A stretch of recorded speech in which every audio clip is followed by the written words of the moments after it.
हम topic discuss करने जा रहे हैं वो 12th class BSc chapter number 5 का टॉपिक है और टॉपिक का नाम है ऑर्गेनाइजेशनल स्ट्रक्चर। तो सबसे पहले मैं आप लोगों को बताता हूँ कि ऑर्गेनाइजेशनल स्ट्रक्चर का क्या मीनिंग होता है।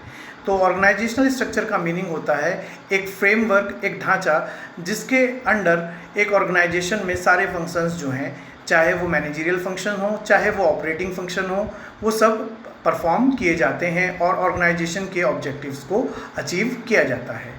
एक ऑर्गेनाइजेशन का जो स्ट्रक्चर है वो दो तरह का हो सकता है, यानी कि it can be of two type. First is functional structure and second one is divisional structure. तो सबसे पहले मैं आपको बताता हूँ कि फंक्शनल स्ट्रक्चर क्या होता है और इससे एक ऑर्गेनाइजेशन को क्या फ़ायदा होता है। तो जो हमारा फंक्शनल स्ट्रक्चर होता है ये एक नेचर के सभी कामों को एक डिपार्टमेंट के अंदर और दूसरे नेचर के सभी कामों को एक दूसरे डिपार्टमेंट के अंडर रखते हैं। जो ये फंक्शनल स्ट्रक्चर होता है ये एक ऐसी ऑर्गेनाइजेशन के द्वारा बनाया जाता है जो सिर्फ एक प्रोडक्ट मैन्युफैक्चर करती है। जी, फंक्शनल स्ट्रक्चर को समझने के लिए मैं आपको एक एग्जांपल बताता हूँ। जैसे एक ऑर्गेनाइजेशन में बहुत सारे फंक्शन परफॉर्म होते हैं, जैसे मार्केटिंग, सेलिंग, मैन्युफैक्चरिंग और पैकिंग, या और भी बहुत सारे काम परफॉर्म होते हैं। तो एक प्रोडक्ट से रिलेटेड जितने भी फंक्शन एक नेचर के होंगे उन्हें एक डिपार्टमेंट के अंदर, और दूसरे नेचर के जितने भी जो फंक्शंस होंगे उन्हें दूसरे डिपार्टमेंट के अंडर रखा जाता है। अब जो इसमें मैं आपको चीज़ें बताऊंगा वो बताऊंगा कि एक फंक्शनल स्ट्रक्चर को यूज़ करने से एक ऑर्गेनाइजेशन को क्या फ़ायदा होता है। सबसे पहला काम होता है स्पेशलाइजेशन। तो सबसे पहला फ़ायदा जो होता है वो स्पेशलाइजेशन का होता है, यानी कि all the employees those who are working under a particular department वो अपने काम में स्पेशलाइज हो जाते हैं, क्योंकि practice makes a man perfect. यानी कि अगर हम एक काम को बार बार करते हैं तो उस काम में हमें परफेक्शन मिल जाता है। तो सबसे पहला फ़ायदा एक ऑर्गेनाइजेशन को फंक्शनल स्पेशलाइजेशन का होता है, जो कि फंक्शनल स्ट्रक्चर को यूज़ करने से होता है। दूसरा ये लोग क्या कह रहे हैं, बेटर कंट्रोल। कंट्रोल जो होता है वो बेटर हो जाता है। कंट्रोल इसलिए बेटर हो जाता है क्योंकि एक काम को परफॉर्म करने वाले जितने भी एम्प्लॉयज़ होते हैं they are under the one department, और superior can easily give instructions to their juniors, और juniors जो हैं वो अपने काम का जो रिपोर्ट है और अपने काम से रिलेटेड जो प्रॉब्लम्स हैं वो अपने सुपीरियर को बता सकते हैं। तो इससे क्या होता है कि जो एक ऑर्गेनाइजेशन होती है उसमें जो कंट्रोल होता है वो इफ़ेक्टिव हो जाता है।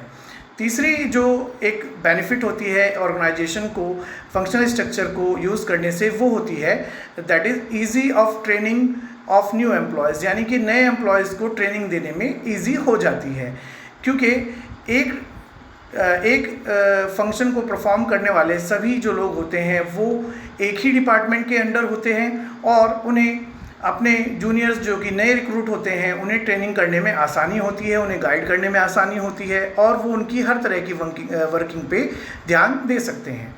तीसरी एक चीज़ को मैंने आपको बता दिया है। चौथा जो बेनिफिट होता है वो ये होता है कि ये जो फंक्शनल स्ट्रक्चर होता है ये बहुत इकोनॉमिक होता है। ये इकोनॉमिक इसलिए होता है क्योंकि इसमें किसी भी काम की डुप्लीकेसी नहीं होती है, क्योंकि सभी जो एम्प्लॉयज़ उस काम को परफॉर्म करते हैं, यानी कि अगर हम ये मान लें कि अगर सेल्स से रिलेटेड जितने भी लोग हैं वो सब एक ही डिपार्टमेंट के अंडर हैं, तो कोई भी अपने जो रिस्पॉन्सिबिलिटी है उसे दूसरे की एक काम से जो है कॉपी नहीं करेगा।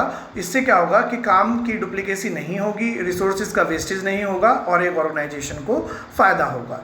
जी, तो अब मैं आपके सामने डिस्कस करता हूँ दूसरा स्ट्रक्चर जो है वो है हमारा डिविजनल स्ट्रक्चर।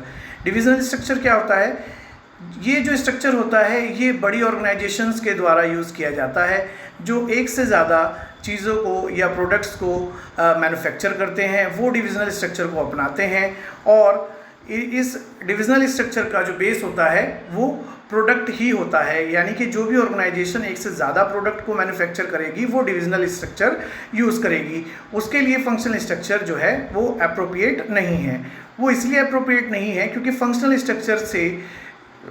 स्ट्रक्चर को यूज़ करने से जो डिफरेंट टाइप ऑफ प्रोडक्ट वो ऑर्गेनाइजेशन प्रोड्यूस कर रही है उससे काम की जो है डुप्लीकेसी हो जाएगी। तो इसलिए वो क्या करते हैं, डिविजनल स्ट्रक्चर को ही प्रेफर करते हैं और उसका यूज़ करके ही अपने ऑर्गेनाइजेशन के ऑब्जेक्टिव्स को अचीव करते हैं। तो इसके लिए मैं आपको एक एग्जांपल दे देता हूं। जैसे कि हम बात करते हैं हिंदुस्तान लीवर। हिंदुस्तान लीवर एक कंपनी है जो एक से ज़्यादा प्रोडक्ट मैन्युफैक्चर करती है। तो वो क्या करती है कि वो डिविजनल स्ट्रक्चर को यूज़ करती है। इसमें स्ट्रक्चर में होता क्या है कि इसमें एक प्रोडक्ट से रिलेटेड जितने भी डिपार्टमेंट्स होते हैं वो एक यूनिट के अंडर होते हैं और दूसरे प्रोडक्ट से रिलेटेड जितने भी डिपार्टमेंट्स होते हैं वो दूसरे डिपार्टमेंट के अंडर होते हैं।